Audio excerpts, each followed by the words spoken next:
listen, slow to speak, slow to anger. Easy words to say, but how easy are those words to act out?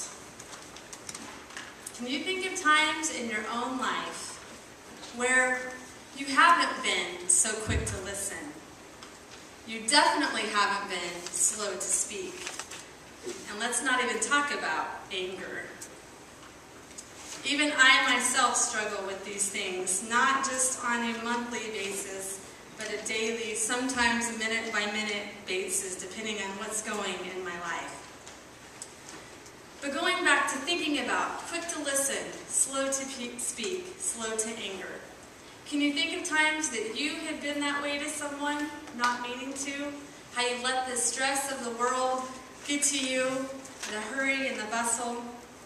Or do you remember a time when someone has reacted to you in that way? Someone has mistaken what you have said and quickly snapped at you. When I was thinking about that, I was thinking about my own childhood. I was very lucky. I was about the age of Carter or Xander, somewhere between 7 and 9, and I was extremely lucky because at that time my great-grandmother was still alive. She lived in Pine Bluff, Arkansas, out in the boonies, as I called it, in a little shack. And we wouldn't get to see her very often. I only saw her about once a year. Every July, we'd load up in the car, and I would tell you it took 3 days to get there, but apparently it only took a day. But we'd go to Grandma's, and we didn't know Grandma very well. We just knew that we went there once a year, and that was about all we saw of her. She wasn't able to write letters, and she didn't even have a phone in her house. Well, one time my cousin and I were there, and we learned that it was Grandma's birthday. We were really upset because nobody told us it was Grandma's birthday, so we weren't able to bring a cake or to bring presents or to make cards. And we get there that day and we're thinking, what can we do to let Grandma know how much we love her? Nothing. We couldn't buy anything. We weren't close to a grocery store. We didn't have time for any of that.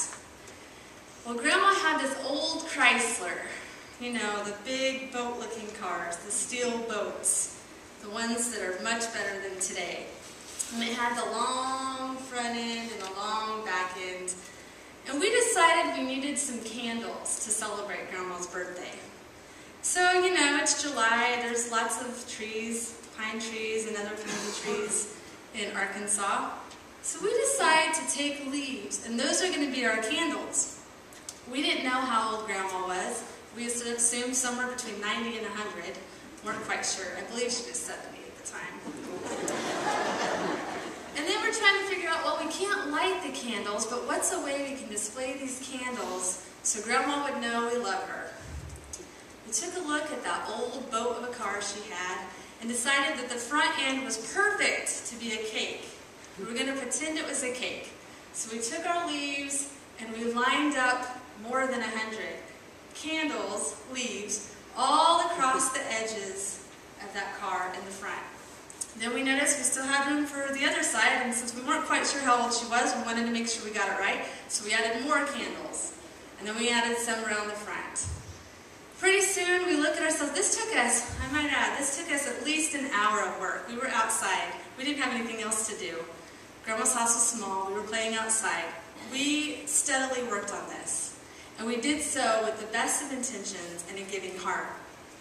We were so excited to show Grandma that we went and had our sisters go get Grandma. And so Grandma comes outside and, you know, our parents come outside. And the next thing you know, Grandma says, "What did you do to my car? Why do you have leaves all over? You girls get over there right now and you clean it all up." And she had no idea that we were trying to celebrate her birthday. Quick to listen, slow to speak, and slow to anger.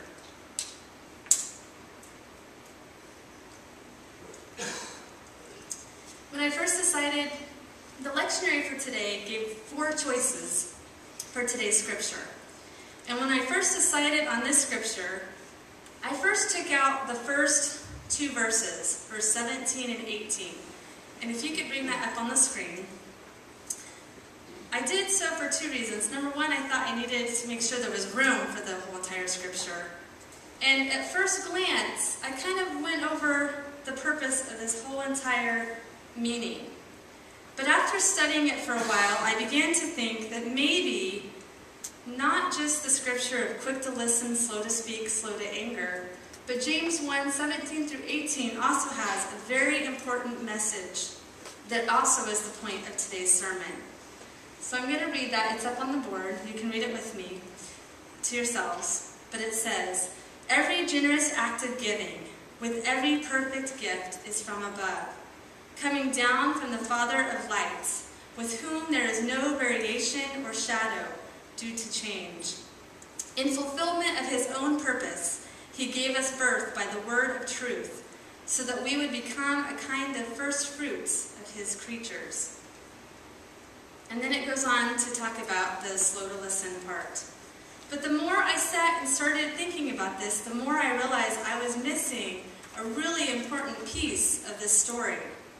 Because not only is it important to stop and to listen and slow to anger, but it's important to remember that everything we do, everything we say, is something that God has given us. The good that we do for other people is a gift that God has given us. The things we say to other people is a gift that God has given us. And when we use those words and turn them around and twist them, we're actually taking away exactly what God intended for us. Now, to give you a little background, because I had a hard time understanding this verse at first, when it talks about let's see, where does it say that?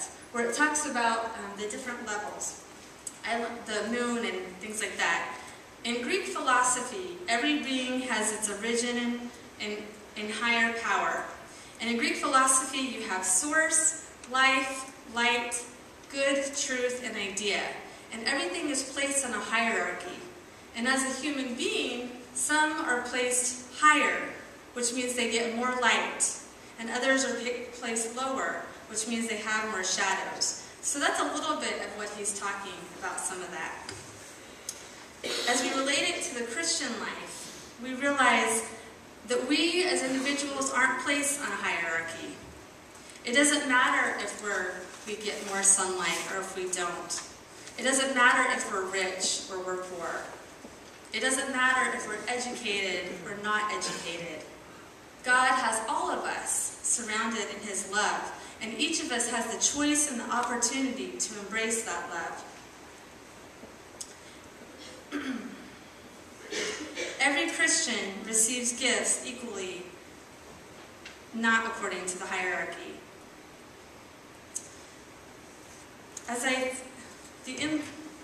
Excuse me. Christians who receive the gift of life from God are to extend the gift of life to others. God's blessings for Christians comes full circle. As James points out, we're supposed to be doers of the word, not just hearers of the word. Christians become the source of life, light, goodness, and the word of truth. How can the church be better doers, not merely hearers of the word in today's world? When we think about these words, think about your daily interactions with people. How many people do you know that are struggling, whether it be with health or job issues, whether it be with where they fit into this world? How many people are looking for something better? Some of them may not even know they're looking for God. Some of them may deny they're looking for God. But how many people do we interact with each day, and we portray that we're the hearers of God, but are we always the doers?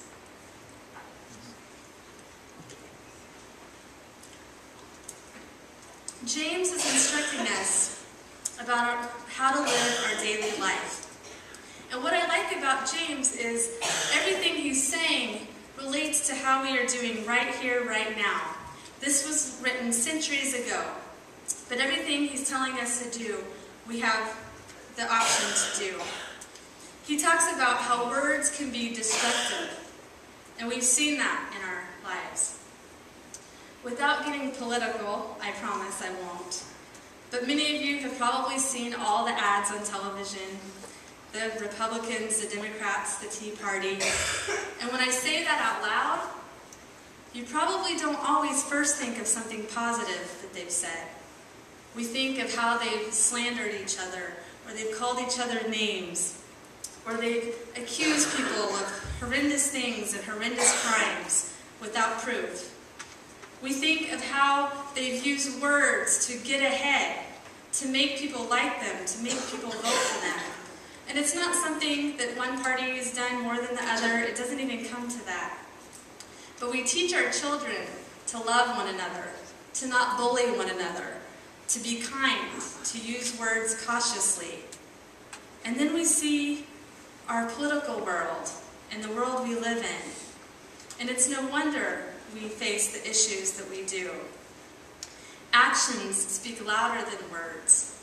If you were to see me outside of today, or if you were to see Pastor Janet outside of today, walking around drunk, or don't let that get out as a rumor, make sure you're listening.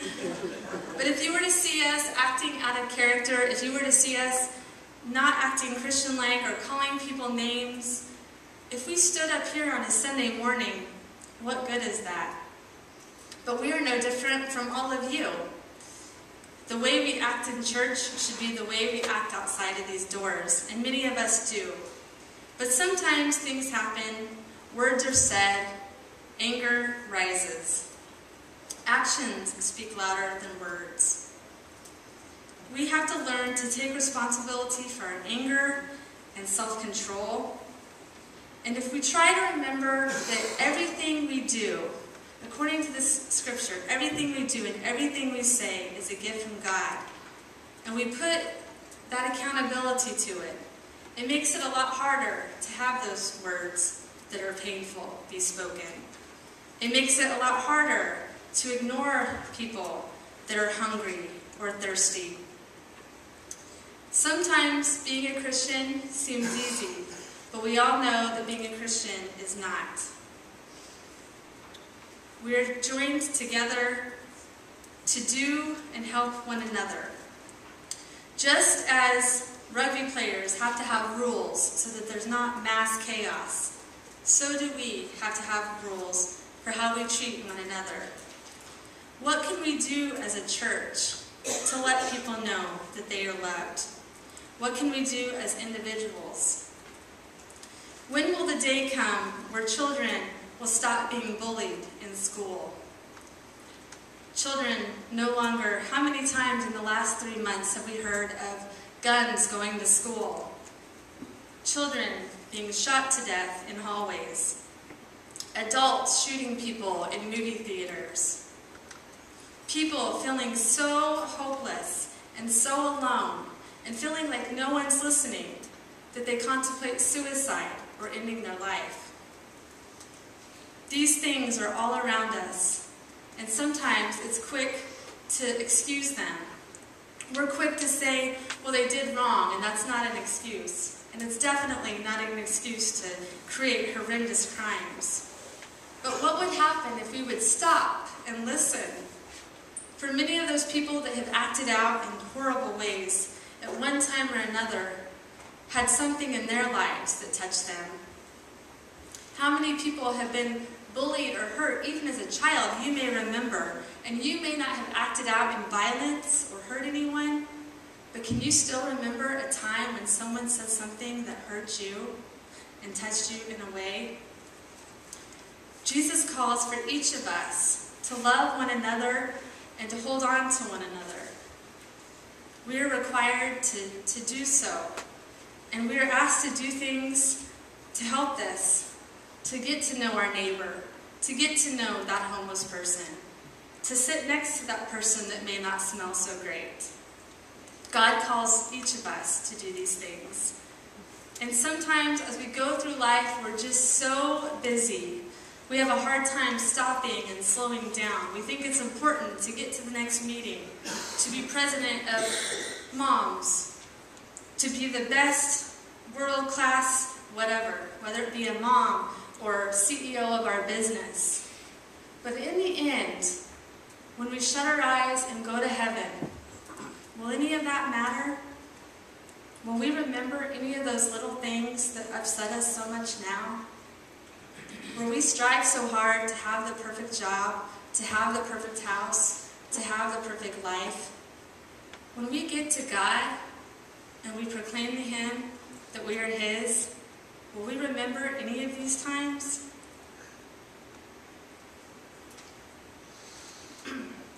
That isn't to say that we don't have hard times.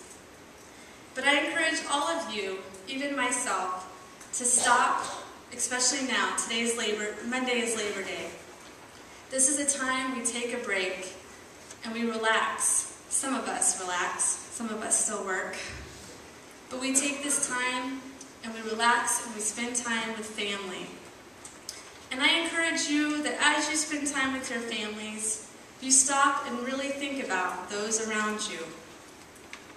Think about those who you pass on the street, who may look, as I told the kids, look angry. They may have their angry face on. We may have our angry face on. And stop and smile at them. Say hello. Ask them how they're doing. Invite them to church. These are all things that we can do. And if you really need perspective, I invite all of you to go to places where you can find that. You all know that I am a go person. I consider myself a workaholic, and my brain is always working. And over the last 6 to 8 months since coming back, I've tried really hard to refocus and to slow down, to be a better mom and wife and a better Christian. And each day I try to take at least 30 minutes in that day. Sometimes it may be driving in the car, but I try to take 30 minutes each day and really be quiet. Because quick to listen, slow to speak, and slow to anger isn't just about us being quick and how we respond to others. It's about being quiet enough to hear God when He speaks to us. We can be so chaotically busy and begging God to help us and give us strength, but not take those few moments and that time to listen for God, because I guarantee He's saying something to us.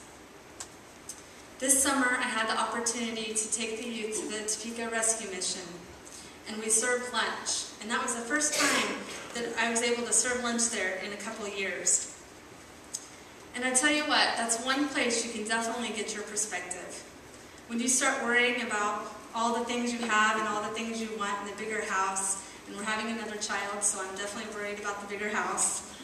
But as you start worrying about all those things and you walk into there was this mom and these 4 little girls, and they came running in, and they were like, "Thank you, miss, thank you, ma'am, thank you so much for food, thank you, thank you, thank you."